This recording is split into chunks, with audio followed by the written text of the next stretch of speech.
Finally, and I'm glad that this was mentioned before, trust. And I'll go back first to this book.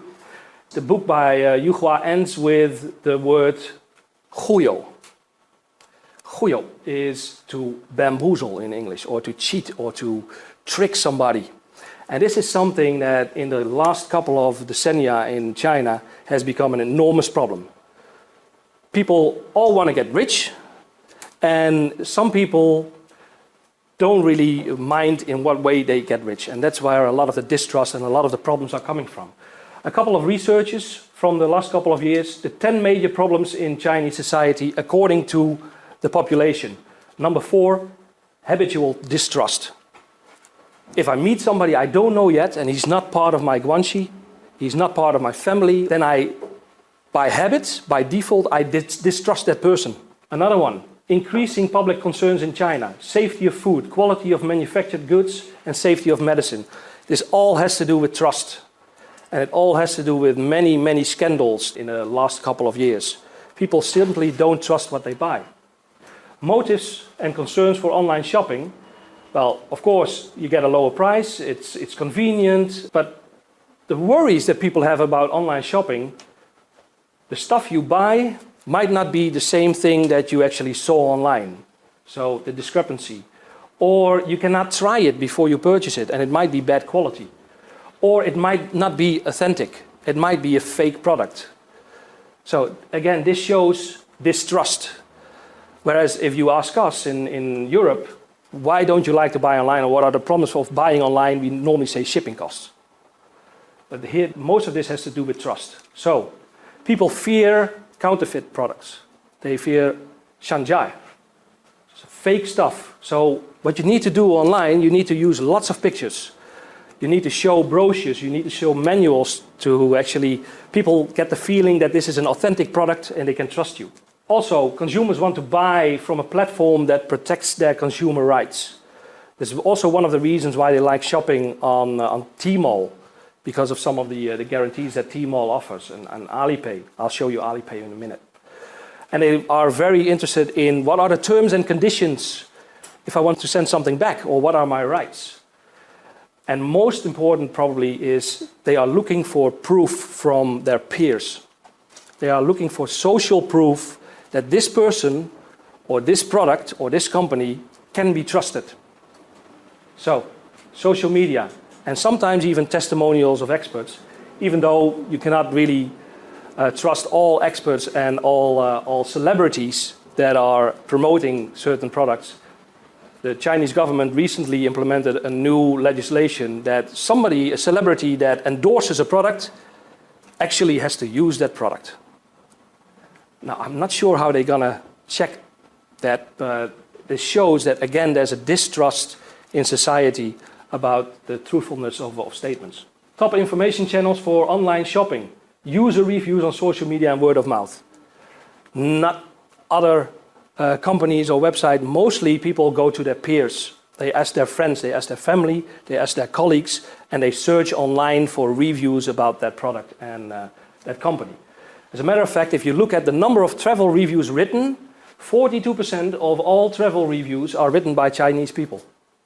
And I can assure you that not yet 42% of all travelers are Chinese. So there's an extremely high percentage of Chinese travelers that are sharing their experiences online. One of the things that Alibaba did very well, they found a solution for the trust problem. And this is one of the key factors how they sort of beat the eBay activities in their own country, is by implementing Alipay. And I'm going to show you a short clip from the IPO roadshow about how Alipay works. Alibaba Group created Alipay in 2004. At the time, we noticed that buyers on Taobao Marketplace were unwilling to make payments before receiving and checking their purchases. Sellers were unwilling to ship products until they were assured that payment was coming. This lack of trust posed a serious challenge to the development of online shopping. That issue, the need to create trust among buyers and sellers, was the inspiration for Alipay. Alipay provides payment and escrow services for transactions on Alibaba Group platforms, including Taobao Marketplace, Tmall, and many third parties in China. Teresa Lee is a young professional who works for Alibaba and regularly uses Alipay. She will show how the escrow payment works. I shop quite a lot on Taobao, and today I want to buy a computer lab desk so I can sit on the couch at home and work. At checkout, there are several options to pay for purchases. For example, the Alipay account balance, bank transfer, or credit card.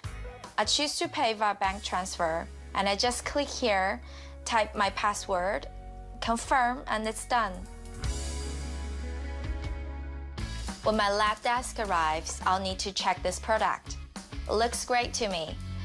Now I'll just need to log onto my Alipay account to inform the system that I'm happy with my purchase so that they can release the money to the seller. Alipay also releases the funds if the buyer fails to object within a specified time period. Sellers are willing to do business because they're confident they will receive their payment. So this system, this Alipay system, basically solves the problem of trust, of not getting the right product or your customers not paying for something you send them. And this is a major success factor in the Alibaba business. But there's more. They also have a very elaborate rating system on their platforms where customer feedbacks earns you hearts and diamonds and crowns, silver crowns and gold crowns. And there's all kinds of other icons that tell you what kind of protection you can get when you shop with this dealer. As a matter of fact, I've been told that if you find somebody on Taobao, for instance, that only has hearts or diamonds, better not buy from this person because that's probably his friends that are leaving those different reviews. So only look for these people. So even in this rating system, you have to look for the really high scoring ones. There's also something called Wang Wang. Wang Wang is sort of a chat program within the Alibaba platforms that enables you to get in contact directly with the seller. So you can ask questions about the product, you can get a better feel that what he is selling is authentic, and you might even, as people like to do in China, do some bargaining. Most of the time you will find that they will not decrease the price, but they might give you a small extra product. So it can be done through Wang Wang.